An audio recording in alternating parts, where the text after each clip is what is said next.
एक राजा था, उसके कोई पुत्र नहीं था। राजा बहुत दिनों से पुत्र की प्राप्ति के लिए आशा लगाए बैठा था, लेकिन पुत्र की प्राप्ति नहीं हुई। उसके सलाहकारों ने तांत्रिकों से सहयोग लेने को कहा।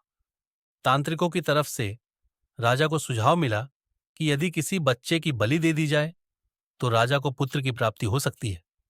राजा ने राज्य में ढिंढोरा पिटवाया कि जो अपना बच्चा बलि चढ़ाने के लिए राजा को देगा, उसे राजा की तरफ से बहुत सारा धन दिया जाएगा। एक परिवार में कई बच्चे थे, गरीबी भी बहुत थी। एक ऐसा बच्चा भी था जो ईश्वर पर आस्था रखता था तथा संतों के सत्संग में अधिक समय देता था। राजा की मुनादी सुनकर परिवार को लगा कि क्यों ना इसे राजा को दे दिया जाए, क्योंकि ये निकम्मा है, कुछ काम धाम भी नहीं करता है और हमारे किसी काम का भी नहीं है, और इसे देने पर राजा प्रसन्न होकर हमें बहुत सारा धन देगा। ऐसा ही किया गया, बच्चा राजा को दे दिया गया। राजा ने बच्चे के बदले उसके परिवार को काफी धन दिया। राजा के तांत्रिकों द्वारा बच्चे की बलि देने की तैयारी हो गई। राजा को भी बुला लिया गया। बच्चे से पूछा गया कि तुम्हारी आखिरी इच्छा क्या है। ये बात राजा ने बच्चे से पूछी और तांत्रिकों ने भी पूछी। बच्चे ने कहा कि मेरे लिए रेत मंगा दी जाए। राजा ने कहा बच्चे की इच्छा पूरी की जाए। अतः रेत मंगाया गया। बच्चे ने रेत से 4 ढेर बनाए। एक एक करके बच्चे ने 3 रेत के ढेरों को तोड़ दिया और चौथे के सामने हाथ जोड़कर बैठ गया और उसने राजा से कहा कि अब जो करना है आप लोग कर लें। यह सब देखकर तांत्रिक डर गए और उन्होंने बच्चे से पूछा, पहले तुम यह बताओ कि ये तुमने क्या किया है। राजा ने भी यही सवाल बच्चे से पूछा। तो बच्चे ने कहा कि पहली ढेरी मेरे माता पिता की थी।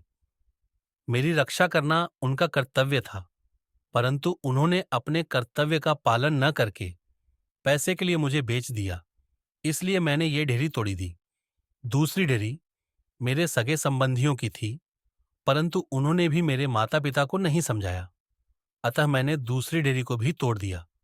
और तीसरी ढेरी हे राजन आपकी थी, क्योंकि राज्य की प्रजा की रक्षा करना राजा का ही धर्म होता है, परंतु जब राजा ही मेरी बलि देना चाह रहा है तो ये ढेरी भी मैंने तोड़ दी। और चौथी ढेरी हे राजन मेरे ईश्वर की है। अब सिर्फ और सिर्फ अपने ईश्वर पर ही मुझे भरोसा है, इसलिए यह एक ढेरी मैंने छोड़ दी है।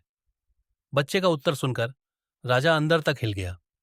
उसने सोचा कि पता नहीं बच्चे की बलि देने के पश्चात भी पुत्र की प्राप्ति होगी भी या नहीं होगी, इसलिए क्यों ना इस बच्चे को ही अपना पुत्र बना लिया जाए।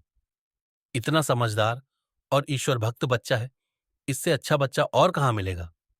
काफी सोच विचार के बाद राजा ने उस बच्चे को अपना पुत्र बना लिया और राजकुमार घोषित कर दिया। जो व्यक्ति ईश्वर पर विश्वास रखते हैं उनका कोई बाल भी बांका नहीं कर सकता। यह एक अटल सत्य है।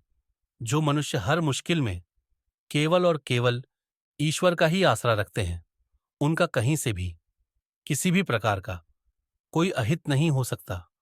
संसार में सभी रिश्ते झूठे हैं, केवल और केवल एक प्रभु का नाम ही सत्य है।